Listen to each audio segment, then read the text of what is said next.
皆さん、こんにちは。お願いします。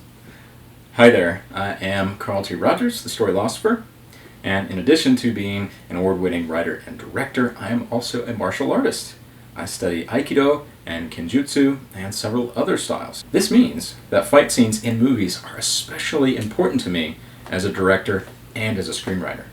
So, in this next lesson, I'm going to teach you how to format a fight scene in Screenplay. And to do that, I'm going to rewrite a sword fight scene from an old script of mine. And so after this, you'll know the difference between merely choreographing a fight on the page and actually telling a story through the fight. Are you ready? Hajime! Fight scenes. The fight should also be telling the story. So while if you watched some type of fight in a movie and you could write down every single thing that happens, or you've seen it in a comic book or whatever, that's going to be too much detail. And that's what I see so often in scripts that are not well done, is there's not enough detail or there's far too much. And with the fight scene, especially if the person writing the script is really into action movies or martial arts movies, it's really easy to just put so much detail in there and you're like, oh, but it'll make it come alive. It's like, no, you're not the fight director. You're not the fight choreographer. You have to keep the reader in the moment and not get bogged down in all the details. Whatever's going on should reveal the character or advance the plot, and preferably both. And a fight scene should have an arc to it. There should be, reversals and comebacks, and you should be trying to create tension with how the characters are trying to hurt each other physically. Let's look at a really bad fight scene. And I'm going to read it out loud, and we're kind of going to go through it line by line. All right. Green raises his sword ever so slightly. The master shakes his head warningly. Green lunges. He swings. The master parries. Green feints. The master dodges. The master whirls around, nearly hitting Green. Green slashes, but the master blocks again. The master uses the split-second opening to hit Green's temple. Ouch! Green shakes his head, raising his sword to guard himself. He takes a half a step back. The master mirrors him, then drops his wooden sword 24 inches to his left. He raises his hand and motions.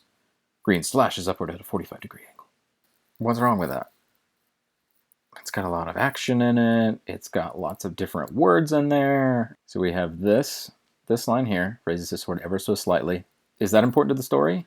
Maybe. But it seems like this next part, shakes his head warningly, is more important. So ostensibly you could just get rid of that and keep master shakes his head warningly, because it's about this action right here. He's saying, no, don't do it, and he attacks anyway, right? That's the part of the story that you need. He swings, parries, feints, dodges, whirls, hits, slashes, blocks. You don't need any of that. That is going to be done by the fight choreographer, the director, and the actors, and the cinematographer, and they're going to spend a long time doing it, and they're going to have to make a lot of it up because you don't have enough detail in here. What do you mean I don't have enough detail? You just talked about having too much detail. You have the wrong type of detail if you wrote the scene this way, okay? This describes a lot of the events as if they're physically happening, but it doesn't provide much story content. It's flat. There's no arc to this. It's very monotonous. He attacks, then he attacks. He attacks, he dodges. He blocks, he hits, he whirls. There's no tension here, other than the inherent tension of they're trying to hurt each other, which is not enough. It's not. The only thing that's of interest is, oh, he actually hit him. That seems important. But why is it saying he hit his temple? Does he get knocked out? Does it matter to the story that he got hit in the temple? Probably not. Yeah, so once again, this is too much detail here. This is too much detail in the wrong kind of way, and you're missing an opportunity for story detail, for character detail. Ouch. We have no reason to take up all this space with him saying ouch. Doesn't matter to the story. The actor's going to be making noises. And then after the movie's made, they're going to go back in with ADR, and they're going to add a bunch of sound effects. Shakes his head, raises his sword to guard himself. Okay, that could be an important beat, maybe. He's trying to steady himself. He kind of got hit there. Takes a half a step back. Master mirrors him. Okay, that could be important, depending on the context. He drops his wooden sword 24 inches to his left. What? That doesn't matter. Raises his hand in motions, slashes upward at a 45-degree angle. Depending on the context, these could be important. But just based on what I know about this scene, I wrote this scene like many years ago. There's so much detail in here that you don't need that it makes it hard to read, hard to understand. And it also means that you've removed all of the space that you could use to add tension, tell the story, to add emotional beats, to add an arc, and to make this a really exciting fight scene to read. Okay, Master shakes his head warningly. Snarls and lunges. Can you already see how spaced out this is? We got this huge brick of text here, right? 6 lines of a fight. 6 lines, 4 lines. No, I don't want to read that.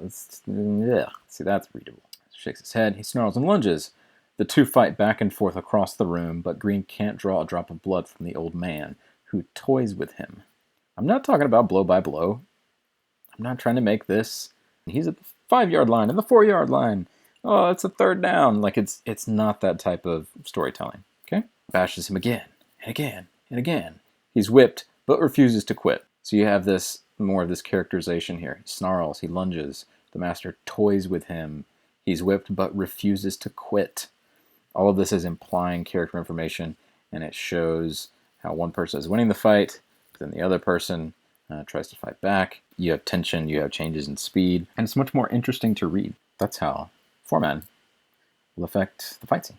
There you have it. Now, let me know in the comments if you have any questions about everything I discussed, and help other screenwriters that you know by sharing this video with them. And if you are ready to take action and finally get your screenwriting career off the ground, then click the link below and take my free mini course called How to Launch Your Screenwriting Career. In less than 35 minutes, I'll give you the 3 keys to success that you need in order to become a working screenwriter. See you there.